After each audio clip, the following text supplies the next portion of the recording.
పండుగలొచ్చాయి అంటే అందరి ఇళ్లలోనూ కూడా సింపుల్‌గా చేసుకునే స్వీట్స్‌లో రవ్వ లడ్డు కూడా కంపల్సరీ ఉంటుంది కదా! చాలా త్వరగా అయిపోతుంది కాబట్టి ఎంతమందికైనా సరే చాలా ఈజీగా చేసేసుకోవచ్చు. ఫస్ట్ టైమ్ ఎవరైనా రవ్వ లడ్డు కనుక చేస్తూ ఉంటే నేను చెప్పినట్టుగా వీడియో చూసి ఒక్కసారి ట్రై చేయండి. చాలా బాగా వస్తుంది. మరి ఇంక అస్సలు ఆలస్యం చేయకుండా ఈ రవ్వ లడ్డూని ఎలా చేసుకోవాలో ఇప్పుడు చూసేద్దాం. దీనికోసం నేనిక్కడ బొంబాయి రవ్వని ఒక కప్పు వరకు అయితే తీసుకున్నాను.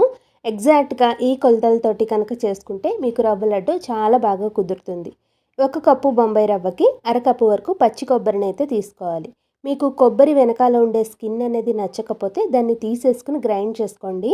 ఈ కొబ్బరిని మిక్సీ జార్‌లో వేసుకుని మరీ మెత్తగా కాకుండా ఇలా బరకగా గ్రైండ్ చేసుకొని పెట్టుకోవాలి. నెక్స్ట్ మనం పాన్‌లోకి ఒక స్పూన్ నెయ్యిని వేసుకుని, నెయ్యి వేడెక్కిన తర్వాత రవ్వ లడ్డూల్లో వేసుకునే డ్రై ఫ్రూట్స్‌ని వేయించుకోవాలి. ముందుగా జీడిపప్పుని, బాదంని కొద్దిగా వేయించుకుని, తర్వాత కిస్మిస్‌ని వేసుకొని వేయించుకోవాలి.